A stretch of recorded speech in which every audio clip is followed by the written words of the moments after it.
Initiation au haut-parleur intelligent.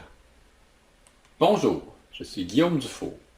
Je suis détenteur d'un baccalauréat en génie informatique à l'Université Laval, concentration système intelligent, que j'ai obtenu en 2006. Je suis programmeur analyste .NET depuis à peu près tout ce temps-là, une douzaine d'années. J'ai commencé à me spécialiser dans le développement d'interfaces vocales aux alentours de février 2017. Comment ça a commencé? J'ai décidé, tout comme un bon nombre de nos amis les Américains, nos voisins du Sud, de m'acheter un Amazon Echo Dot. Un petit bidule qui n'était pas disponible à l'époque au Canada. Qu'est-ce que ça fait un Amazon Echo Dot? Premièrement, c'est un produit, comme vous pouvez le voir. Donc, c'est rond, c'est pas tellement élevé, c'est à peu près un pouce d'épais. Ça ressemble à une belle puck de hockey, comme on connaît. Et puis, qu'est-ce que ça fait? Ça comprend les commandes, donc en anglais. La première commande, c'est la commande de réveil, qui est au choix. Donc, on peut soit dire Alexa, Computer, Amazon, bien Echo. Donc ça, c'est un choix parmi les 4 commandes qui sont configurables au niveau dans la partie configuration de l'appareil, sur l'application iPhone. Donc, comment ça fonctionne en gros? C'est que si on pouvait le décortiquer, on voit que sur le dessus, il y a 4 boutons. Il y a un bouton d'action qui fait la même chose en fait que de dire Alexa. Donc à ce moment-là, le bidule se met à l'écoute. Donc à l'écoute d'une commande, plus précise à ce moment-là. Comment est-ce qu'on sait en même temps que notre dispositif est à l'écoute? Il y a ce qu'on appelle l'anneau lumineux, qui est tout autour, qui va dans le fond s'illuminer en faisant un tour sur lui-même. Ça, on comprend que l'Amazon Echo Dot il est en mode attente d'une commande. Aussi dans les autres boutons, il y a un bouton mute qui fait que ça l'empêche présentement de comprendre ce qu'on dit. Donc, comme moi présentement dans la pièce où je suis, il y a plusieurs Amazon Echo. Évidemment, je les ai fait fermer pour pas qu'ils répondent à toutes les fois que je dis le mot Alexa. Sinon, on serait déjà en mode cacophonique. Parmi les autres boutons aussi, il y a les boutons du volume, plus, moins. Donc, c'est quelque chose qu'on peut régler. Physiquement, c'est aussi quelque chose qu'on peut régler par la voix. Donc, au niveau de l'Amazon Echo, si on veut le décortiquer un peu plus, qu'est-ce qui fait que c'est si particulier et si différent de votre téléphone? Je vais parler de ce que je connais, donc du iPhone. Le iPhone, lui, il a tout simplement, probablement, un microphone avec une technologie qui s'appelle du Near Field, donc d'un champ rapproché. Donc ça, cette technologie-là, ça fait que quand vous dites, exemple, Hey Siri, dis Siri, c'est que faut que vous soyez relativement proche de votre téléphone, sinon votre téléphone ne vous comprendra jamais. Ce qui est le fun avec les haut-parleurs intelligents, donc autant toute la famille des Amazon Echo que Google Home et même j'ai pu me procurer un haut-parleur Invoke de Harman Kardon, donc avec Cortana dedans, qui est l'assistant personnalisé intelligent de Microsoft. Donc, ce qui est le fun avec eux, c'est qu'ils ont une technologie de microphone qui s'appelle Farfield. Donc, c'est un groupement, donc un array de microphones.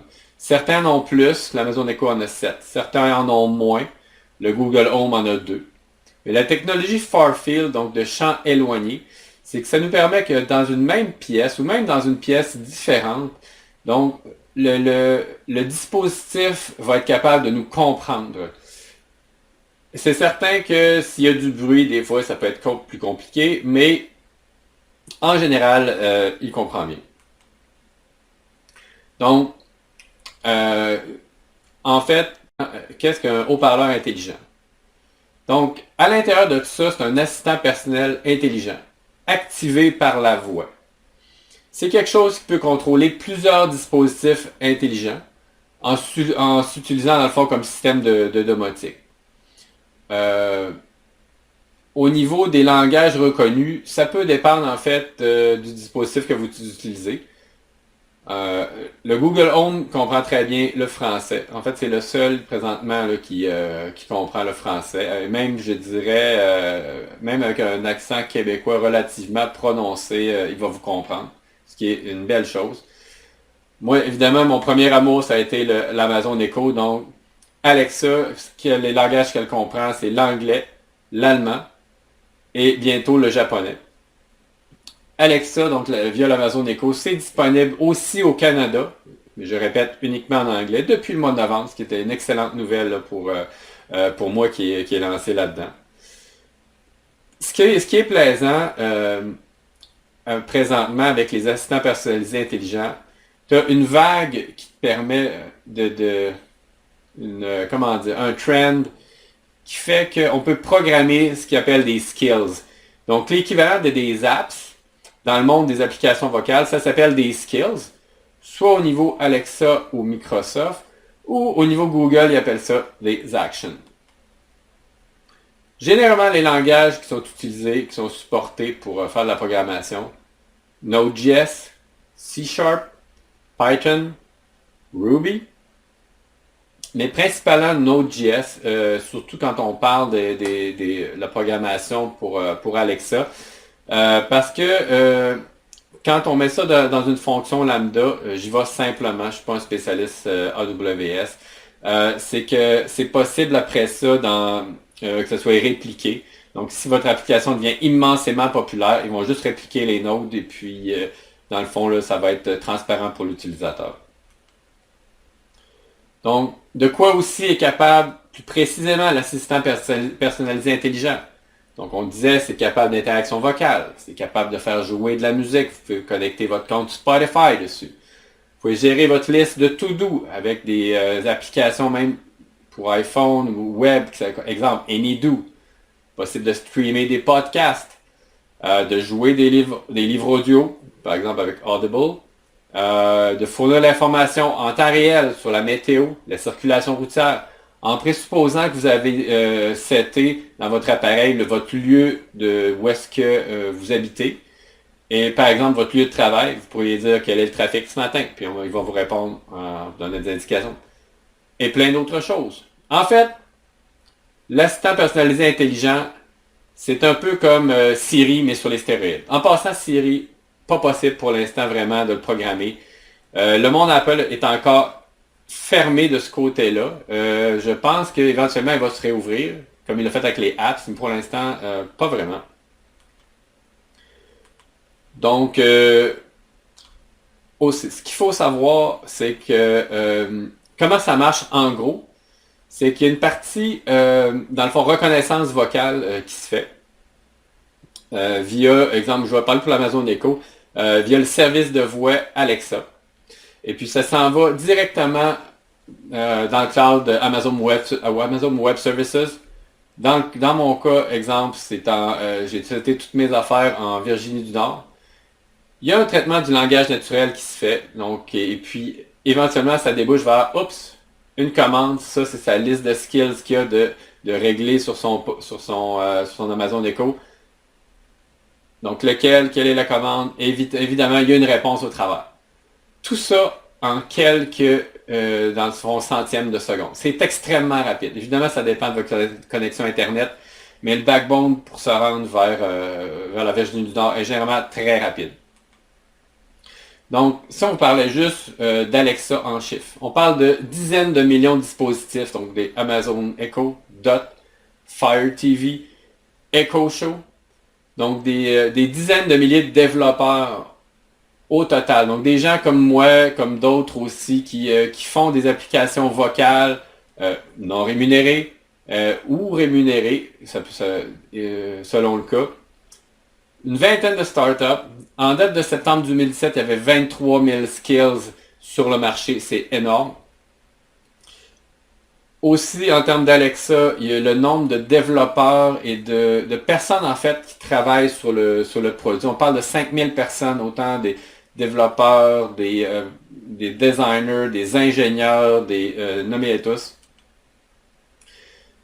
Donc, rappelez-vous, en 2007, Steve Jobs, il avait sorti le premier iPhone. Ça avait été une révolution. Une révolution, oui, oui et non. En fait, toutes les technologies existaient déjà. On s'entend sur le fait que c'est sur le design et le design de toutes ces composantes-là, leur mise en place donne que l'interface qui a été une immense différence. Et puis, dans un même ordre d'idée, pourquoi maintenant au niveau de les haut-parleurs intelligents, pourquoi qu'il y a un engouement, pourquoi ça explose? On parle d'un hardware compact et puissant, d'un environnement en réseau, d'un bandwidth haute vitesse vers l'info nuagique et d'un apprentissage machine. Ce qui fait qu'en même temps, plus vous allez donner de commandes et mieux le dispositif va vous reconnaître. Les avantages. Il y a quelque chose qui s'installe depuis quelques années qui s'appelle, en anglais, le app fatigue. Ça, c'est la fatigue au niveau de l'utilisation des applications. L'action aussi, dans les autres avantages, l'action est plus directe. Si vous avez, mettons, vous voulez demander la météo sur votre téléphone, vraiment, il est où mon téléphone? Je le retrouve de barre entre le code ou je cherche l'application de météo, swipe, swipe, swipe, je la trouve, je l'attends qu'à l'autre. Ah, merci, Météo Média m'a envoyé encore une belle publicité, je ferme la publicité. Là, je swipe encore pour la météo de demain, 36 heures. Ah, ok, demain va faire beau. C'est beaucoup plus direct qu'avec un assistant personnalisé intelligent. Il n'y a qu'à lui demander, Alexa, what's the weather tomorrow? Et automatiquement, on va avoir la réponse. Un autre avantage, le fait que ce soit une main libre. Vous avez les deux mains dans Pop-Up, vous êtes en train de cuisiner, vous avez besoin d'un timer, donc d'un compte à rebours pour ce qu'il y a dans le four. OK Google, compte à rebours, 5 minutes. Et tout de suite, il y a un compte à rebours qui va se mettre en branle. Donc tout ça, main libre, pas besoin d'aller salir le poêle à ce moment-là. Donc c'est ça. Ce qui est un autre avantage, c'est que les assistants personnalisés intelligents versus en termes de haut-parleurs, ils sont ambiants. Donc, pas besoin de l'avoir sur soi. Ils vont vous comprendre dans la pièce et même au-delà de ça, où vous allez être. C'est quelque chose d'intuitif. La voix, c'est une des premières formes de communication qu'on a. Je regarde ma fille de 2 ans. Elle sait pas lire. Elle sait pas écrire, évidemment. Par contre, elle est capable de faire des recherches Google. Simple, on s'entend qu'elle veut juste voir son vidéo préférée, les crocodiles, mais elle est capable de utiliser une recherche Google, appuyer sur le petit micro, dire les crocodiles, et elle se rend où elle veut. Ça, c'est un exemple du fait que c'est intuitif. On parle beaucoup, on communique beaucoup avec la voix, c'est naturel pour nous. Aussi, il y a cette petite magie-là que d'utiliser un haut-parleur intelligent. Un sentiment de puissance, dans le fond, à la fois. Juste un petit exemple avec les enfants. On pourrait juste dire, exemple, OK Google, allume la lampe. Pouf, magie. La lampe s'allume. Et ça fait vraiment le bonheur des plus jeunes. Par contre, c'est pas toujours une bonne idée. Par exemple, sur les espaces publics. Aussi, présentement, il y a toujours l'inconfort de parler à un ordinateur. L'intimité aussi, c'est sûr que votre conversation ou vos commandes vont se retrouver, peuvent être écoutées par n'importe qui. Puis en même temps, certains utilisateurs préfèrent texter ou écrire à ce moment-là. On parle présentement d'opportunités. Oui, d'opportunités. Pourquoi bâtir des skills ou des actions? Présentement, on est comme dans les balbutiements même s'il y a 23 000 skills, c'est encore embryonnaire, il n'y en a pas tant que ça des développeurs. Il y a des opportunités énormes. Il y a beaucoup plus d'opportunités en fait d'être présent sur un nouveau marché dès le début que d'arriver à la fin. Ça peut être aussi parmi les opportunités d'aller chercher plus de clients ou d'aller les chercher différemment. Par exemple, c'est possible de commander un Uber via Alexa. C'est possible de commander du Pizza via Alexa encore. Donc, pourquoi votre restaurant local pourrait pas faire de même?